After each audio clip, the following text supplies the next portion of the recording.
सरदार पटेल ना बोलते रहे, जवाहरलाल नेहरू जी ने एक तरफा युद्ध विराम कर दिया। शिमला में समझौता हुआ, पाक ऑक्युपाई कश्मीर मांगना ही भूल गए। पाक ऑक्युपाई कश्मीर मांग लेते, न रहेगा बांस न बजती बांसुरी।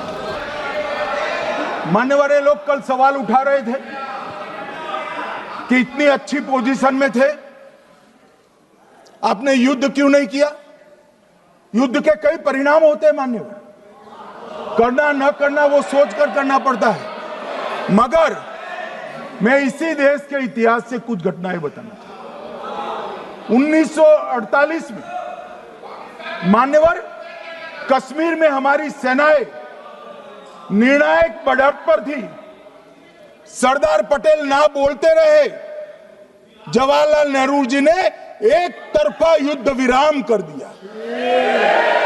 और मान्यवर मैं बड़ी जिम्मेदारी के साथ कहता हूं, मैं इतिहास का विद्यार्थी हूं, पाक ऑक्युपाई कश्मीर का अगर अस्तित्व है तो जवाहरलाल नेहरू जी की ये युद्ध विराम के कारण है। इसका जिम्मेदार जवाहरलाल नेहरू है।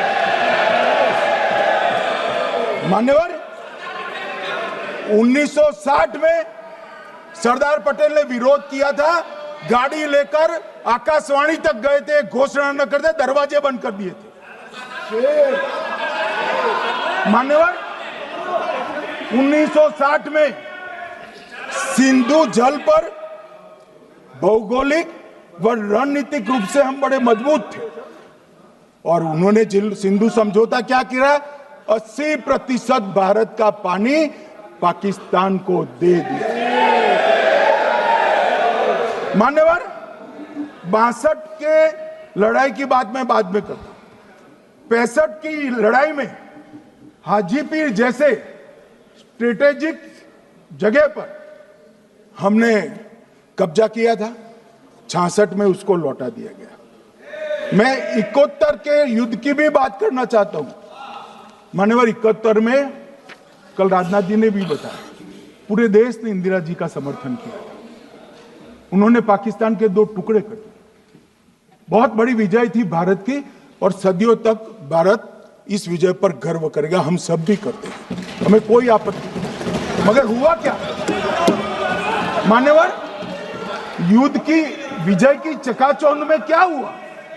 93 हजार युद्ध बंदी हमारे पास थे, 93,000 और 15,000 वर्ग किलोमीटर क्षेत्र पाकिस्तान का हमारे पास था।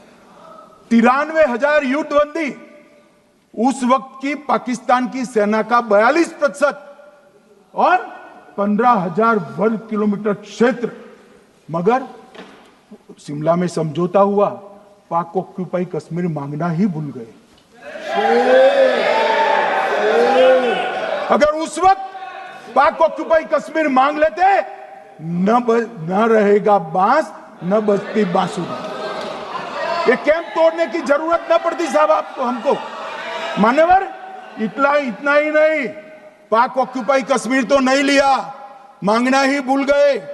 15,000 वर्ग किलोमीटर की जीती हुई भूमि भी वापस दे दी।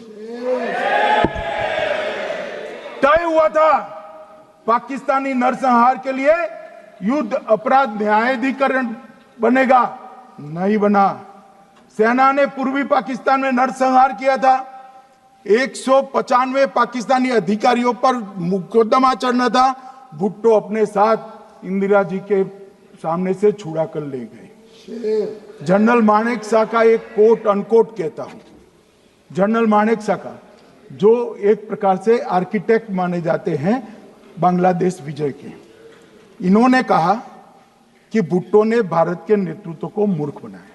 अब जो शब्द है, मैं आप कोट अनकोट है, इसमें मेरा कुछ नहीं है, ये लोग गुस्सा न हो सकते। I told her into bracket Indira Gandhi, Indira ji को कहा that he into bracket Bhutto के लिए, he has made monkey out of you. समझ में आता है? ये फील्ड मार्शल साहब ने कहा है मान्यवर, और ये हमें सिखा रहे, ये नहीं किया, वो नहीं किया, फलाना नहीं किया, ठिकाना नहीं किया। अरे भाई, आप तो पाकिस्तान को क्लीन चिट दे रहे हो। कि पाकिस्तान ने हमला ही नहीं किया है? क्या अधिकार है आपको पूछने का? कोई अधिकार नहीं है। साहब देखिए क्या होता है। मैंने कहा पाकिस्तान को क्लीन चिट दे रहे हो, तो कनिमोझी जी कह रही है कि नहीं, हम नहीं दे रहे। कनिमोझी जी, माननीय अध्यक्ष जी, आपके माध्यम से मैं कनिमोझी को बताना चाहता हूं, माननीय सदस्य जी को, कि वो कह रही है हमने नहीं दिया, मगर जिसके साथ बैठते हो उसका दोस्त तो आपके सर पर आएगा ना।